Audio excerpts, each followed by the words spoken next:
nous sommes le mercredi 3 mai 2023 et je vous propose la situation des cultures de cette semaine. En ce qui concerne les colzas, la floraison est toujours en cours. La majorité des parcelles sont au stade G2, G3, donc c'est-à-dire que les 10 premières siliques sont formées et sont en train de se développer.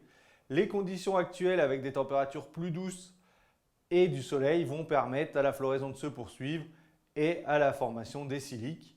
Donc on est plutôt dans des bonnes conditions avec des colzas qui sont plutôt beaux à l'heure actuelle. En ce qui concerne les maladies, donc maintenant le fongicide a dû être fait dans la majorité des parcelles. C'est beaucoup trop tôt pour envisager une deuxième réintervention, surtout que dans la majorité des cas, ça n'apporte pas de plus. Au niveau des ravageurs, donc le ravageur à surveiller actuellement, c'est le charançon des siliques. Donc il faut l'observer sur les plantes, d'abord en bordure de parcelle, puis dans la parcelle. Pour le moment, peu d'observations sont réalisées, mais il faut continuer sur la fin de semaine puisqu'on est sur des conditions qui sont quand même plutôt favorables au vol, avec un temps calme et des températures plutôt douces. En ce qui concerne les orges d'hiver, elles sont au stade dernière feuille étalée, assorties des barbes dans les secteurs les plus précoces. Au niveau des maladies, comme les semaines précédentes, on va retrouver de la rouille naine, de l'helminto, principalement dans les témoins non traités, puisque en végétation, c'est géré par les fongicides. Donc là, pour les parcelles qui sont à dernière feuille étalée, gonflement, on est au stade idéal pour réaliser le deuxième fongicide et le régulateur contre la casse du col de l'épi, puisque à partir de la sortie des barbes, c'est trop tard. En ce qui concerne les blés, là, les stades ont ralenti ces dernières semaines avec des températures plus fraîches. Donc là, majoritairement, on est au stade dernière feuille pointante à dernière feuille étalée pour les parcelles dans les secteurs les plus précoces.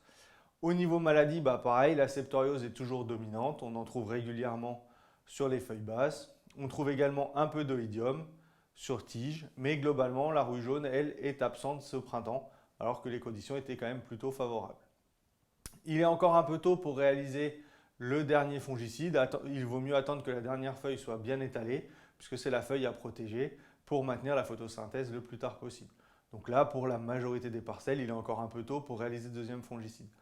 Par contre, au stade dernière feuille pointante, dernière feuille étalée, là, c'est le bon moment pour réaliser le dernier apport d'azote, puisque on va pouvoir encore améliorer le rendement et jouer sur la protéine. D'autant que la semaine prochaine ou ce week-end, il annonce de l'eau, donc ces apports seront valorisés. Donc là, c'est le bon moment pour solder l'azote sur les blés. En ce qui concerne les orges de printemps, elles sont maintenant au stade épi 1 cm à 1 nœud pour les plus avancées. Donc là, on observe un petit peu de maladie, mais pour l'instant, c'est vraiment sain. Donc rien de particulier sur les orges de printemps.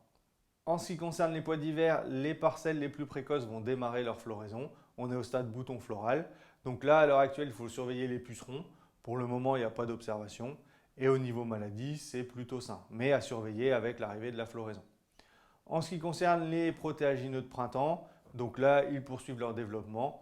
Continuez la surveillance sur les parcelles les plus tardives au niveau des cytones, puisque là, on est sur des conditions favorables pour les vols. Mais globalement, la majorité des parcelles ont dépassé le stade de sensibilité. Pour les semis de tournesol et de maïs, avec le retour de conditions plus sèches, on a un bon ressuyage des parcelles. Donc les semis vont pouvoir avoir lieu cette semaine. Attendre quand même que les sols soient bien ressuyés, puisque ce sont deux cultures qui sont sensibles au tassement. Et de plus, ces températures douces vont permettre un démarrage plutôt rapide de la culture, ce qui sera un avantage pour lutter notamment contre les ravageurs, les pigeons ou les corbeaux. Je vous souhaite une bonne semaine, à la semaine prochaine.